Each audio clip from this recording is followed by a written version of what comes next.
Hello, welcome to my channel, or welcome back if you've been here before. My name is Bethanne. Today I want to talk, I think just pretty briefly about The Rage of Dragons by Evan Winter, which I devoured over this last weekend, over Memorial Day weekend in the US. I started it on Friday, and I think I read about 100 pages. This is a 529-page book.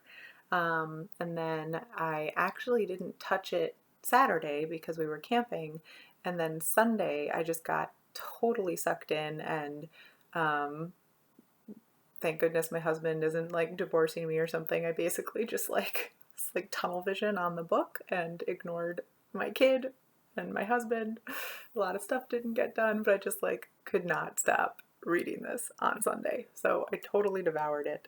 And for me, this was a 5-star book. And it's funny because, as I was reading it, and then especially since I'm done reading it, I can look back and think, oh, well, of course that wasn't a perfect book. And on a 5-star scale, saying something is 5-star implies that it's perfect. So of course it's not perfect. And this is a debut novel, etc., etc. But just that degree of just like literal whirlpool of a book that I could not tear my eyes away from, like that's amazing. Yeah, so any book that does that, that just, I mean, especially an epic fantasy book that just totally transports me is a 5-star book. Yeah, so I absolutely loved this. So for anyone who isn't familiar with this, although it's been going around BookTube, so probably everyone has at least heard about it. Storygraph and Goodreads both have like a one-liner. It's like Game of Thrones meets Gladiator, and they're totally right. So a lot of the book, especially the beginning, is Gladiator-esque. We've just got these sort of one-on-one fights. It's all about the military, and it's all about this one young man's progression through the military. And this was an interesting book actually to read closely after The Count of Monte Cristo because it's a revenge story. So similar to The Count of Monte Cristo, we have a young man who is horribly wronged in the beginning of the book, loses sort of everything that he thinks gives his life meaning, and then spends the rest of the book trying to turn himself into a perfect tool for vengeance and starting to sort of actually achieve vengeance. And so that's really interesting. But of course, it's epic fantasy. So we have sort of the young commoner who's gaining in power and skill. And he's set in an incredibly complex culture and political and social scene.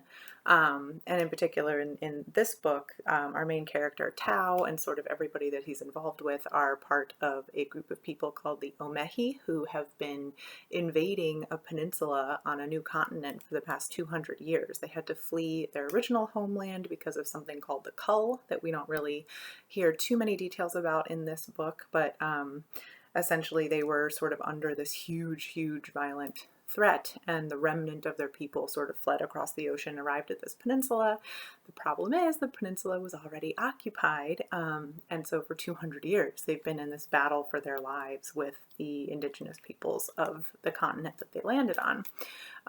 And some people think it's going well, some people think it's not going well, and as you get farther into this book, our main character Tao gets sort of drawn in more and more into the upper level political machinations that are going on. So it really, I like both of those things. I like the lone character whose development we're really following, and then I also really like high level political intrigue. One thing I really liked about this book is that even though in some ways it follows a pretty standard trope of like country yokel is surprisingly powerful, gains power, it's actually done more convincingly than I think it is in a lot of cases. And it's close to the chosen one trope, except that there's nothing actually special about this guy Tao, except that he's an incredibly determined person, and within the world that Evan Winter creates, there are mechanisms available that an extraordinarily determined person can take advantage of to become really good at what he does. But it is in some key ways, like it is kind of due to like hard work and determination. There isn't sort of, yeah, it's like not quite, like it's not that chosen one trope, right? He's not some like surprisingly gifted commoner. He's like a pretty ordinary guy that's just driven by this really, really strong desire for revenge that lets him push himself stronger and harder than a lot of other people. And we're given that narrative for a lot of the book, but then one of the fun things at the end is some other characters start really confronting him about that, and they're like, why do you, sort of as his motives and things start to become more known to the people like in his fighting unit and stuff, they're like, that doesn't make you special. We've all lost all of these people. And so there is sort of like a community sense of like, that's not right. And so there's some really exciting stuff that starts happening towards the end of the book. So anyway, trying to be spoiler free, but I absolutely loved this. If you like epic fantasy, you should definitely give this one a try.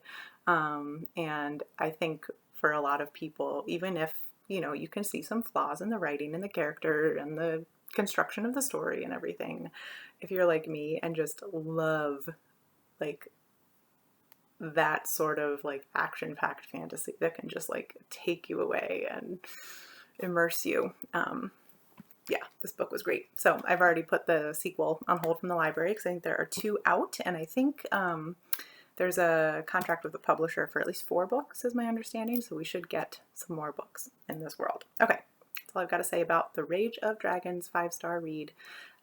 If you want to see more of my thoughts about books like this and you're not already subscribed, please hit the subscribe button below, and I will see you all in the next video. Thanks. Bye.